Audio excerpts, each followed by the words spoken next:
Hello everyone, this is the Traditionalist, and today we will be continuing our series on the end times, part 2. And so this time I will be talking about some disasters. Alright, so in Matthew 24:6 it says that in the end times, basically, you will hear of wars and rumors of wars. See that you are not alarmed, for this must take place, but the end is not yet. Now, this is something that we are seeing a lot.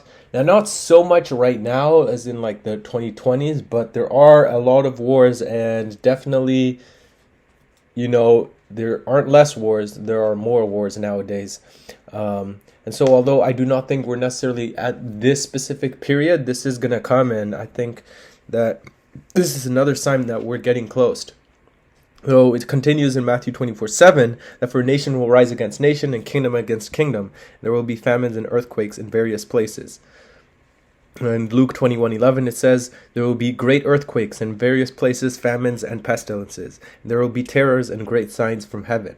Now this is another thing we're seeing a lot. There are a lot of earthquakes, a lot of disasters going around.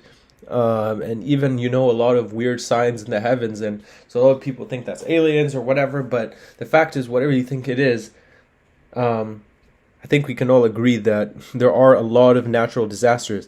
Now, of course, the debate is about what causes it. Some people think it's climate change. Some people think it's natural. But regardless of what you think, I think most people can agree that this is happening. So and this is a very key thing, is that in Matthew 24:14 it says, and this gospel of the kingdom will be proclaimed throughout the whole world as a testimony to all nations, and then the end will come. So make sure you take note of this, because this is a definite sign of when the end times will really begin. So far this hasn't happened. Not everyone has heard about the gospel, but we are getting close.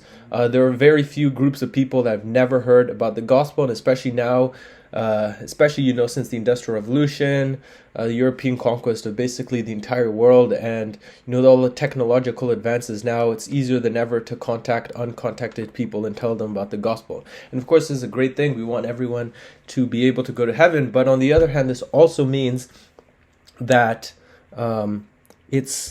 it also means that the end times are going to be coming soon.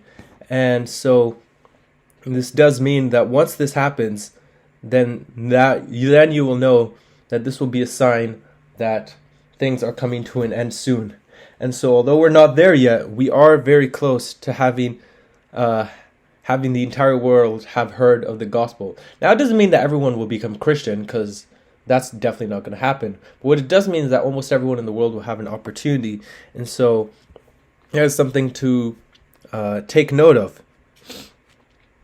So then Daniel 9:25, and again, now this is definitely going a lot more into the future, because clearly this hasn't happened yet, but it says, "Know therefore and understand that from the going out of the world to restore and build Jerusalem to the coming of an anointed one, a prince, there shall be 7 weeks. And for 62 weeks it shall be built again with squares and moat, but in a troubled time." Now clearly this hasn't happened yet, but this is another thing to take note of, that Jerusalem will be rebuilt. It'll be something about 7 weeks and 62 weeks. And so, of course, until that happens, I can't really tell you that much about it, but that's something to take note of. And then Matthew 24, Matthew 24:1 and continuing on, it says, "From then there will be great tribulation, such as has not been from the beginning of the world until now, no, and never will be. And if those days had not been cut short, no human being would be saved. But for the sake of the elect, those days will be cut short." So this is another thing that, obviously none of us are looking forward to. But whenever this does happen, this is something to take note of, so that you know that the end really is near. We'll have the worst kind of tribulation and horrors that we've ever seen. And in fact, it says it will be so bad that if those days aren't cut short, everyone will die. So I hope this isn't in my lifetime, but nevertheless, this is something that is important to take note of. And finally, in 1 Thessalonians 5:3, it says, "While people are saying there's peace and security, then sudden destruction will come upon them as labor pains coming upon a pregnant woman, and they will not escape." All right, so That's all for the End Times Part 2. Don't forget to like, subscribe, and share.